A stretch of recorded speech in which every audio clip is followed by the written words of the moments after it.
Assalamualaikum warahmatullahi wabarakatuh. Anak-anak, kita bertemu kembali dalam pembelajaran. Semoga hari ini kita dalam keadaan sehat walafiat. Hari ini kita pertemuan yang ketiga PPKN kelas 8. Anak-anak, karena kondisi memang belum memungkinkan untuk pembelajaran secara langsung, jadi kita belajar daring lagi. Semoga COVID segera hilang dari bumi Indonesia. Baiklah anak-anak, mari kita mulai pembelajaran hari ini dan dengarkan penjelasan saya. Jika ada yang kurang jelas, silakan ditanyakan. Materi ketiga kita hari ini tentang peran tokoh kebangkitan nasional dalam perjuangan kemerdekaan Indonesia dan menerapkan semangat nasionalisme dalam berbagai kehidupan.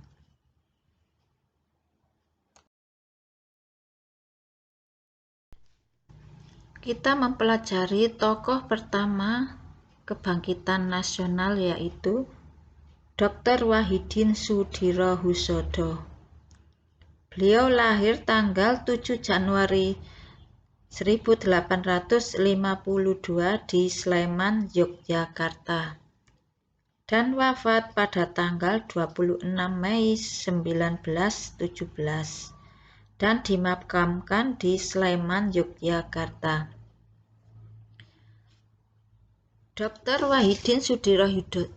Dr. Wahidin Soedirohoesodo merupakan dokter pribumi yang juga salah satu tokoh pergerakan nasional.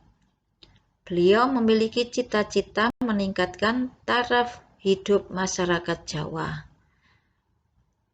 Caranya adalah dengan memperluas pengetahuan mereka, baik pengetahuan Barat maupun pengetahuan kebudayaan Jawa itu sendiri.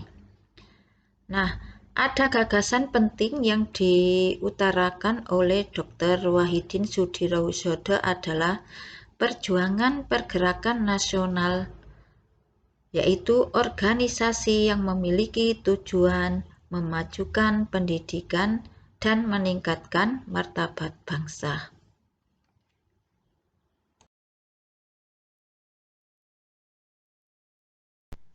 Tokoh pergerakan kebangkitan nasional yang kedua adalah Sutomo.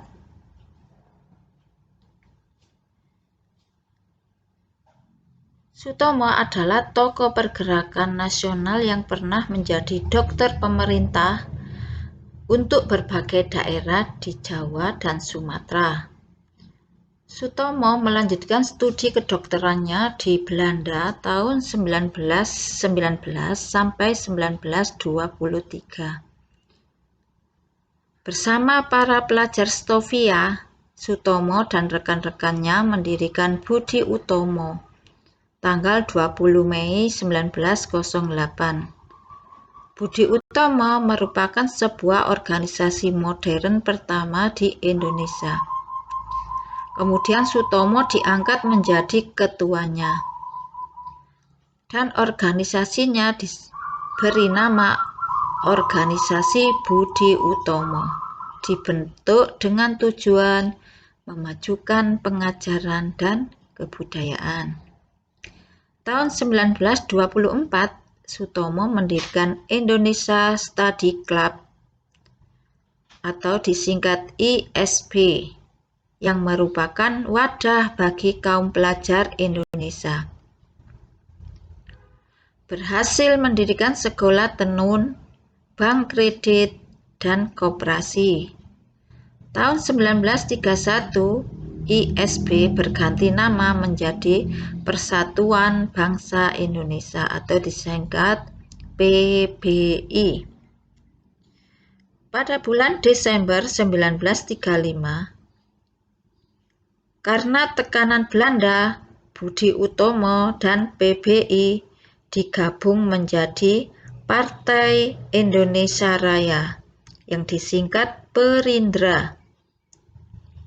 Selain Budi Utomo, beberapa kumpulan lain yang juga digabungkan ke dalam Perindra adalah Serikat Celebes, Serikat Sumatera, dan Serikat Ambon. Adapun Sutomo diangkat sebagai Ketua Partai Indonesia Raya atau Perindra. Sutomo meninggal dunia di Surabaya tanggal 30 Mei 1938.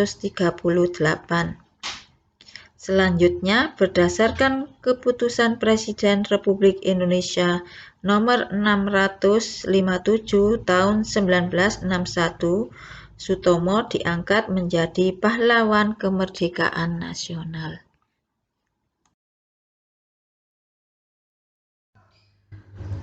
Tokoh kebangkitan nasional yang ketiga adalah Hos Cokro Aminoto.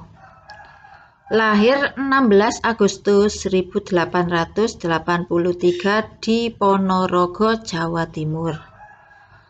Tahun 1902, Hos Cokro Aminoto lulus dari Osvia atau Sekolah Bagi Calon Pegawai Pemerintah. Bertemu dengan Samanhudi di Surabaya dan bergabung dengan Sarekat Dagang Islam. Ia menyarankan agar kata dagang dihilangkan sehingga berubah nama menjadi Sarekat Islam. Hos Cokro Aminoto kemudian dibentuk sebagai Ketua Sarekat Islam dan mengalami perkembangan yang pesat di bawah pimpinannya.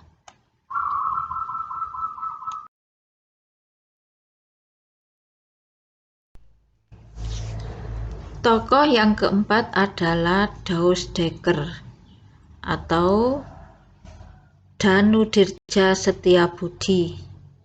Lahir 8 Oktober 1879 di Pasuruan, Jawa Timur. Dausdeker adalah seorang tokoh pergerakan Indonesia yang berdarah campuran atau Indo yang menentang penjajahan Belanda dan mendukung perjuangan rakyat Indonesia tahun 1912. Dausdeker mendirikan Indische Partij bersama dengan Cipto Mangunkusumo dan Suwardi Suryaningrat. Mereka dikenal dengan Tiga Serangkai. Tokoh Dausdeker ini adalah penggagas Nusantara sebagai nama untuk Hindia Belanda yang merdeka.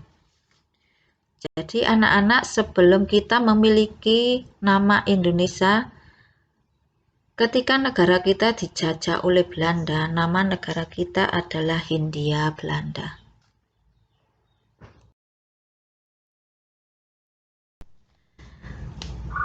Tokoh pergerakan kebangkitan nasional yang kelima adalah Cipto Mangunkusumo. Beliau lahir tanggal 4 Maret 1886. Kemudian beliau menempuh pendidikan di Stovia. Cipto Mangunkusumo dinilai sebagai pribadi yang jujur, berpikir tajam dan rajin. Dan para guru menjulukinya sebagai Een-begaald leerling atau murid yang berbakat. Cipto Mangunkusumo mengkritik pemerintahan Belanda melalui tulisannya di harian De Lokomotief dan Batavia Nieuwsblad. Bersama Dausdeker dan Ki Hajar Dewantara atau Tiga Serangkai ini mendirikan Partai Politik Nasional Indische Partij 18 Agustus 1913. Akibat tulisannya yang mengkritik pemerintahan Belanda, akhirnya Tiga Serangkai diasingkan ke negeri Belanda. Setelah diasingkan, dari Belanda dan pulang ke Indonesia. Berapa tahun setelahnya, tahun 1927, Belanda menganggap Cipto Mangunkusumo terlibat dalam upaya sabotase. Dan oleh pemerintah Belanda, 3 serangkai ini dibuang ke Banda Neira.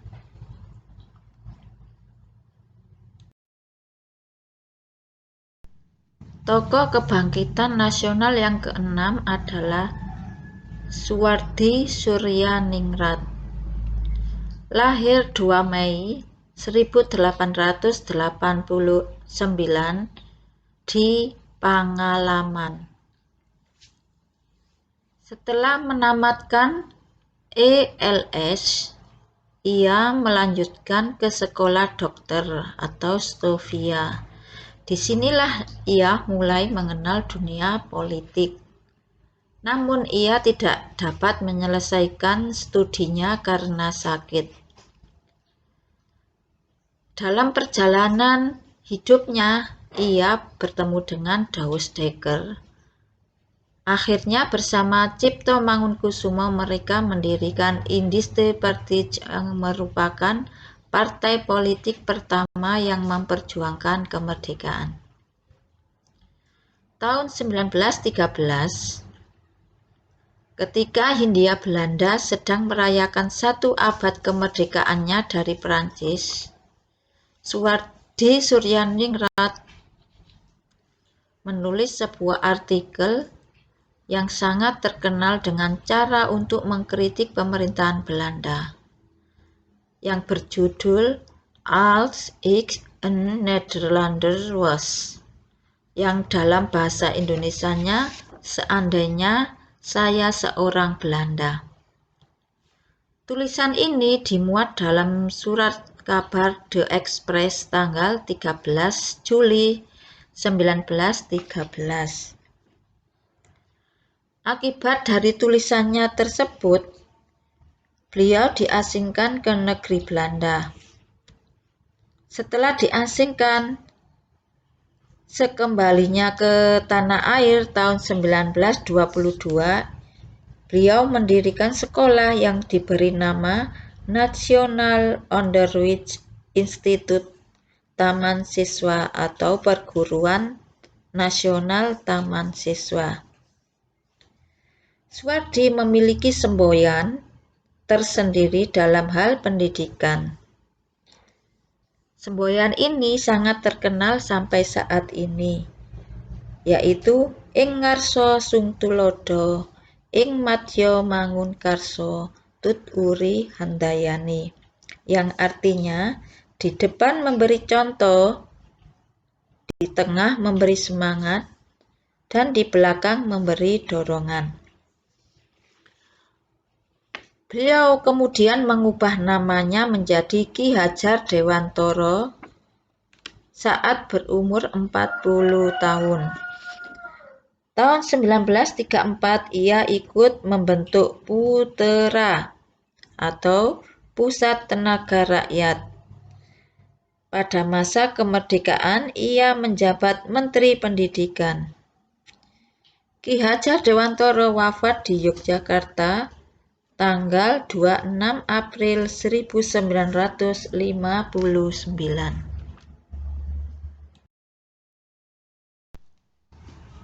Anak-anak, kita lanjutkan materinya tadi tentang peran para tokoh kebangkitan nasional. Kemudian kita lanjutkan menerapkan semangat nasionalisme dalam kehidupan.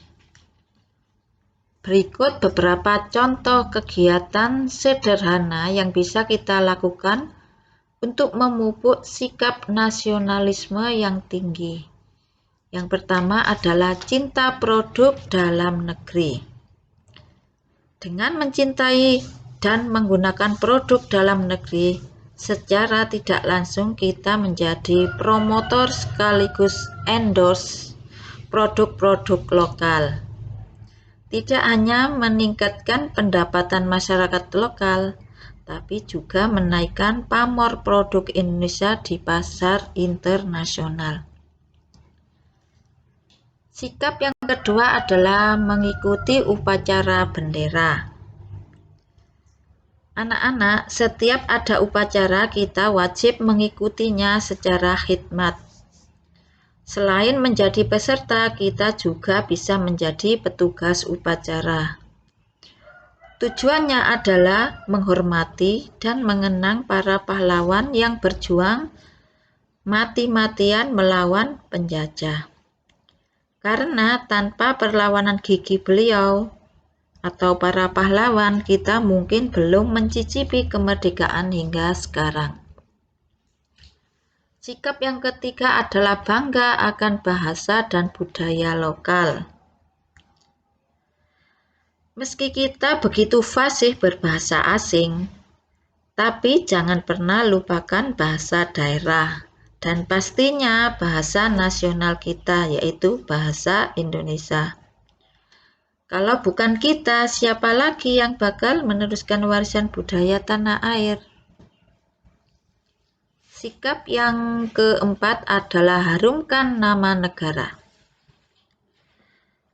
Buat diri kita bangga menjadi warga negara Indonesia dengan cara mengukir prestasi gemilang di berbagai bidang. Karena dengan prestasi tersebut, Indonesia bakal dianggap sebagai negara kuat dan disegani oleh negara lain. Sikap yang kelima adalah mengamalkan Pancasila. Jadi Pancasila tidak hanya sekedar dihafal di luar kepala, tapi juga dipraktekkan langsung dalam kehidupan kita. Kita wajib mempelajari, menghayati, dan mengamalkan Pancasila, yaitu mengamalkan nilai-nilai luhur yang terkandung dalam Pancasila dalam kehidupan kita sehari-hari. Sikap yang keenam, contohnya adalah promosikan Indonesia di sosmed. Sosmed adalah cara paling mudah untuk berkomunikasi dengan orang lain. Tidak hanya lewat tulisan, tapi juga bisa dengan foto maupun video. Upload konten seru tentang Indonesia yang membuat kita sebagai generasi muda mengeksplor lagi kekayaan budaya, tempat bersejarah, dan hal-hal lain yang unik.